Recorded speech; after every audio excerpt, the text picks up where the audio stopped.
This is the nutrient that you are not getting enough of during your pregnancy. Sit with me for just a few minutes and I will talk to you about why missing this nutrient is going to equal a longer labor and probably a more painful pregnancy overall for you. Now, if you don't know me, my name is Kristen and I am a pregnancy coach who works with moms all over the world. I have had 8 babies naturally myself, and I love helping moms have a healthy pregnancy and prepare for a great natural birth. Each day I'm bringing you an actionable tip that will help you give your baby a beautiful beginning. And just for sitting in with me today, I'd love to share with you my 7-day pregnancy nutrient power plan. It is going to get you off to the right start with your baby. You're going to start turning your pregnancy diet around in a week and have more energy, feel better, and keep your pregnancy low risk. Like I said, right now we're going to talk about the nutrient that most moms are missing, and this is a little bit of a bait and switch because it's not actually a food-based nutrient that I want to talk about today.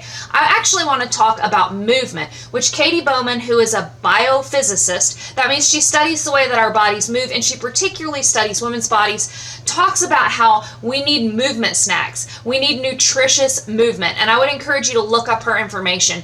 But I want you to look at it in the context of pregnancy right now. When we don't get enough movement throughout our day, our bodies expect movement just like they expect meals. If you think about the fact that in the past, people, human beings, moved a lot. We tended to move. If we were in hunter-gatherer societies or even in early agrarian societies or more rural societies, people tended to walk a lot more, and there was varied terrain, or they were bending down and picking things up and all that kind of stuff. So people were moving a lot more than they do today when we kind of are sitting in chairs and doing that sort of thing.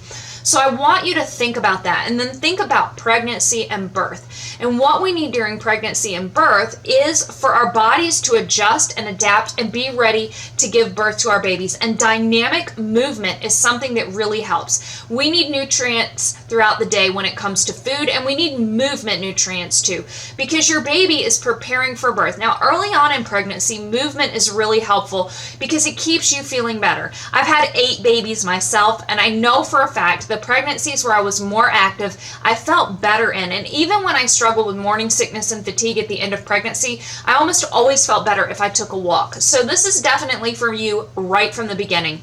But especially if you're into your 3rd trimester, I want you to listen really closely, because getting in dynamic movement helps your baby to get positioned properly for birth so that you have a smoother and easier birthing experience. I don't want you to obsess on your baby's position, but rather I want you to trust that when you follow this blueprint that your body already knows, then you and your baby are going to be more ready for your birthing time. Movement is so beneficial, number one, because movement keeps you feeling better physically, and it helps keep everything moving. It keeps your blood circulating, it keeps your lymph circulating, it keeps your digestive system working. Now, you probably realize, especially if you're in your 3rd trimester, that baby is taking up a lot of room in your pelvis right now. The reality is part of your digestive system is down there too.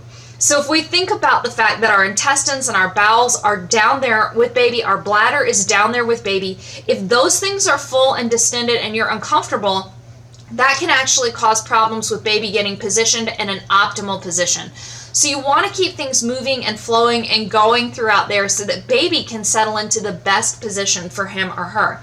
Now, another thing that happens when you are active and dynamic in your movement is it helps baby drop down into the pelvis. Now, babies do not always need to engage in the pelvis, which means dropping down low into the pelvis before your birthing time. In fact, it's more common with first-time moms, but even with first-time moms, only about 50% of babies will engage before your birthing time begins. And if you're having a second or subsequent baby, it's less likely. But when you're moving a lot, then you are creating that dynamic movement that gives baby lots of room to get down there, cozy in the pelvis, and get into an optimal position. Also, when you move throughout your pregnancy, there's a higher fitness level overall, which is a good thing, because while I think that pregnancy and birth are wonderful, I've done it 8 times and I would certainly do it again, there is something to the fact that labor and birth are an endurance event.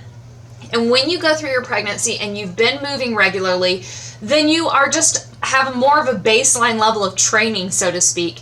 You've got that baseline level of endurance. And if you've been doing a lot of dynamic movements so that you're flexible, you're squatting, you're up and down, you're reaching, you're kneeling, you're lifting, you've got all of those muscles and all of that just physical flexibility built in to go into your birthing time and work with your baby during labor and birth. So like I said, this may not be a nutrient that you eat, but it is most certainly a nutrient that you need, and especially in today's society where we sit a lot more, it's one that's good to pay attention to. So again, if you want to get my 7-day nutrient power plan, that actually does talk about food-based nutrients that you need, and it's the perfect complement to getting in more movement snacks. Drop me a line below, and I will talk with you again tomorrow.